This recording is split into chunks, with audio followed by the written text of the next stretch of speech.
Assalomu alaykum hammaga. Ona tili kursimizga xush kelibsiz.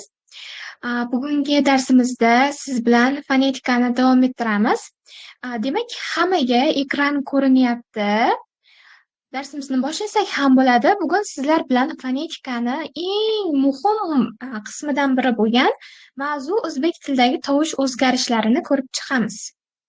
O'zi tovush o'zgarishi nima? Tovush o'zgarishi asosga qo'shimcha qo'shilganda sodir bo'ladi. Biz tovush o'zgarishini fonetik hodisa ham deb ataymiz. Ba'zilar fonetik hodisa deydi, ba'zilar tovush o'zgarishi deydi, lekin testlarda ko'pincha hozir fonetik hodisa emas, tovush o'zgarishi deb ham kelyapti. Endi bu tovush o'zgarishi nima? Demak, o'sha asosga qo'shimcha qo'shilishi natijasida sodir bo'ladi bu hodisa. Endi sizda savol bo'lishi mumkin. Asos o'zi nima? Asos bu so'zning asosiy ma'nosini bildiruvchi leksik ma'noga ega bo'lgan qismi. Va qo'shimcha esa asosga qo'shilib yangi ma'no hosil qiladigan yoki qo'shimcha ma'no yuklaydigan va so'zlarni bir-biriga bog'laydigan vositalar. Biz bugun sizlar bilan unchalik asos bilan qo'shimchaga to'xtalmaymiz, chunki bizning asosiy mavzuyimiz o'zbek tilidagi tovush o'zgarishlari. Tovush o'zgarishlari asos mavzusiga aloqador bo'lganligi uchun ham birozgina asos va qo'shimchaga sizga bilim berib ketyapman, lekin biz asos va qo'shimchalar haqida asosan leksikologiya bo'limida o'rganamiz. Hozir mana ko'rishingiz mumkin. Asos nima ekan demak, o'sha so'zning eng kichik atash ma'nosiga ega bo'lgan qismi ekan so'zning. Masalan, kurak so'zini olaylik, bitta so'z, uni asosi kura. Kuraga k qo'shimchasi qo'shilishi natijasida yangi so'z hosil bo'lyapti.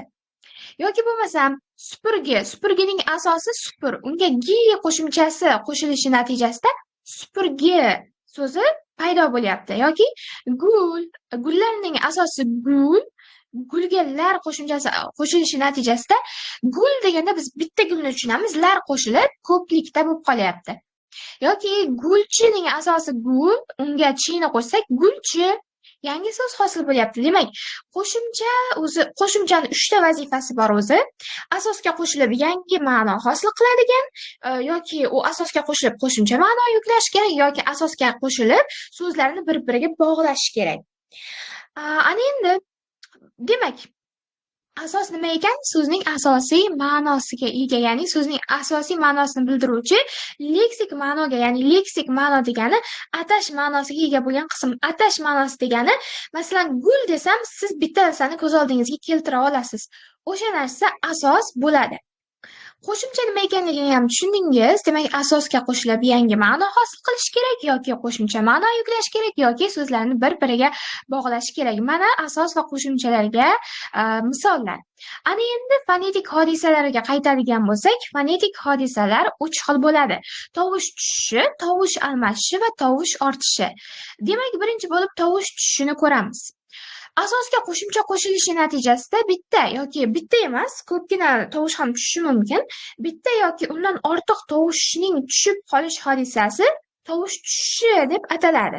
Bu yerda bitta deb yozib qo'yibman, lekin bittadan ortiq tovush ham tushishi mumkin. Lekin ko'pincha vaqtlarda bitta tovush tushadi xolos. Qarang, demak, asosga qo'shimcha qo'shilishi natijasida bitta tovushning tushishi tovush tushish hodisasi deb ataladi. Masalan, misollarga qaraydigan bo'lsak, shahar bu asos, to'g'rimi? Shahar desa o'sha bitta joy ko'z oldingizga keladi. Endi unga ya'ni egalik qo'shimchasini qo'shsak, qo'shimchasi so'zi, ya'ni asosdagi tovushi tushib qolyapti-da, shahri bo'lib qolyapti. Yoki qayr, asos biror narsani qayrish, unga qo'shimchasini qo'shyapmiz va unda ya'ni mana bu yerdagi tovushimiz tushib qolyapti. Tovushimiz tushib qayril bo'lib qolyapti. Yoki ulug', ya'ni ulg'ay so'zining asosi ulug'. Ulug'ga ay qo'shganidek, manadagi bitta u tushib qoldi-da, ulg'ay bo'lib qoldi. Yoki ikki so'ziga ov qo'shimchasini qo'shgandik, tushib qolib, ikkov bo'lib qoldi. Yoki bilar ekan, mana shu narsa ham juda ham ko'p uchraydi va ko'pgina studentlarni, ayniqsa fonetikani endi boshlayotgan studentlarni chalg'itib qo'yadigan narsa, ya'ni ular mana bunday holatda berishadi, bilarkan deyishadida, bitta gapni ichida berishadi bu so'zni-da, bilarkan degan so'zni berishadida, ushbu gapda nechta tovush tushgan, ya'ni nechta so'zda tovush tushish hodisasi bor deydi. Keyin siz tovush tushishini topasiz, lekin bu bilarkanda o'tib ketib qoladi ko'pchilik studentlar, chunki ular masalan bilarkan degan so'z bor o'zi deb o'ylaydi, lekin uni asosi bilar ekan bo'ladi. Mana tushib qolib birga bo'lib ketib qolgan asli, lekin buni asosiy ko'rinishi bilar ekan bo'ladi, ya'ni bu yerda tushgan.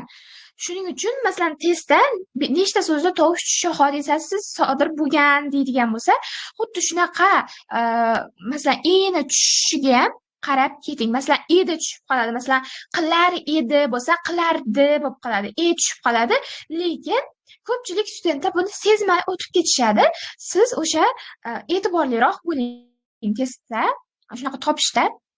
Masalan, lekin keyingisi men asos mening, ya'ni qaratqich kelishiga qo'shimchasi qo'shilishi natijasida mening, ya'ni bitta qo'shimchadagi n, ya'ni qo'shimchada tovush tushish hodisasi sodir bo'ladi, asosda emas. Qo'shimchadagi bitta n tushadi, asosdagi n qoladi, qo'shimchadagi bitta n tushib mening degan so'z hosil bo'ladi. Masalan senga ningni qo'shsak ham xuddi shunaqa sening bo'ladi. Endi ko'pchilik studentlar shu narsani ham sezishmaydi. Pasay degan so'zning asosi asli past bo'ladi, unga ay qo'shilib pasay bo'lib qolyapti, t tushib qolyapti. Masalan, o'zim ham test yechganimda shunga qaramasdan o'tib ketib qolganman, pasay bo'ladi deb, lekin aslida bu pasayning asosi past. Bunda t tovushi tushgan. Yana shunaqa misollarni bemalol o'zlaring ko'rib olishingiz mumkin. Juda ham muhimlari qo'yilgan bu yerga. Keyingisi tovush almashishi. Tovush almashishi masalan asosga qo'shimcha qo'shilishi natijasida tovushning almashishi hodisasiga tovush almashishi deyiladi. Ya'ni o'zi shunday tovush almashishi nomidan ko'rib turibsiz, tovush almashadi demak, asosga qo'shimcha qo'shilishi natijasida mana va asosdagi qo'shimchadagi bitta tovush o'zgaradi. Masalan, songa a qo'shuvdik, sana bo'lib qoldi. Mana yerdagi o a ga o'zgardi. Yoki onga la ni qo'shuvdik, angla bo'lib qoldi. Mana boshdagi o a ga aylanib qoldi. Yoki saylaga ov qo'shgan edik, saylov bo'lib qoldi. Mana bu a bor-ku, shu nima bo'ldi? O ga o'zgardi.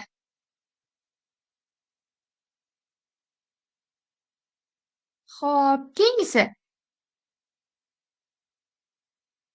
Kechirasizlar, shu yerda xato ketibdi. Bunga faqat v qo'shimchasi qo'shiladi xolos. V qo'shimchasi qo'shiladi xolos. Shunda mana v o, mana bu yerdagi a o ga aylanadi. Saylov bo'lib qoladi keyin. So'raga q qo'shimchasini qo'shyapmiz. Mana bu ayimiz o ga aylanib qolyapti, so'roq. Yoki taraga q qo'shimchasini qo'shyapmiz. Mana bu a o ga aylanib qolyapti. O'qiga v ni qo'shyapmiz. Mana bu yerdagi i u ga aylanib qolyapti. Soviga q ni qo'shyapmiz. Mana bu yerdagi i u ga aylanyapti. Ana endi shu narsa juda ham ko'p uchraydi. Oxirgi misolimiz juda ham ko'p uchraydi, ya'ni yurak degan so'zga ga degan qo'shimcha qo'shilishi natijasida mana bu gayimiz k bo'lib ketib qoladi-da, yurakka bo'ladi. Yoki bo'lmasam, masalan, taroq deydigan bo'lsak, mana taroq deydigan bo'lsak, taroqqa masalan ga qo'shimchasini qo'shadigan bo'lsak, bu taroqqa bo'lib qoladi. Taroqqa bo'lmaydi, taroqqa bo'ladi. Ya'ni bu gani qanaqa ko'rinishlari bor? Ga bor, ka bor, qa bor va so'zni oxiri k ga tugasa k bo'ladi, q ga tugasa q bo'ladi, g ga tugasa ga bo'ladi.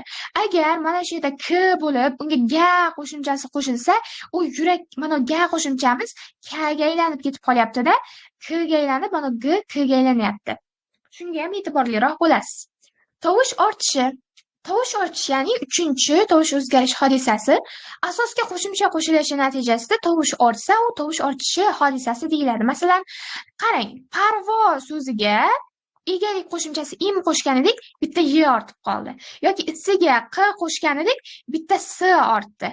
Achiga q qo'shgan edik, bitta ch ortdi. Achchiq bo'lib qoldi. Qaydandir paydo bo'lib qoldi-da. Yoki bo'lmasam obro'ga egalik qo'shimchasini qo'shgan edik, y paydo bo'lib qoldi. Uga ga qo'shgan edik, n paydo bo'lib qoldi.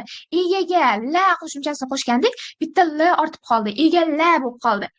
Endi qanaqa qilib tovush ortganini bilishimiz mumkin? Tovush ortganini bilishimiz uchun, masalan, obro'yim so'zi sizda turibdi, aytaylik, bunda tovush ortganmi yo'qmi aniqlamoqchisiz. Endi bundan asosni toping. Obro'yimning asosi obro'. Endi unga qo'shilgan qo'shimchani topamiz. Im qo'shimchasi qo'shilgan, egalik qo'shimchasi. Demak, bu yerda y qanaqa qo'shimcha? Bu yerda y'ning hech qanday vazifasi yo'q. Shunchaki ortib qolgan xolos. Uni hech qanday vazifasi yo'q. Bu degani, demak, u qaydandir bitta qo'shimcha qo'shilib qolgan. Demak, bu degani mana shu y tovushi ortgan. Yoki bo'lmasam uga gani qo'shgandingiz, masalan, unga degan so'z turibdi. U bu yerda demak olmosh, ga qo'shimcha. Mana bu n qaydan keldi? Bu yerda n ning vazifasi nima? N ning vazifasi yo'q. Demak, n tovushi ortgan bu yerda. Shundan siz tovush ortgan yo'qmi bilib olishingiz mumkin.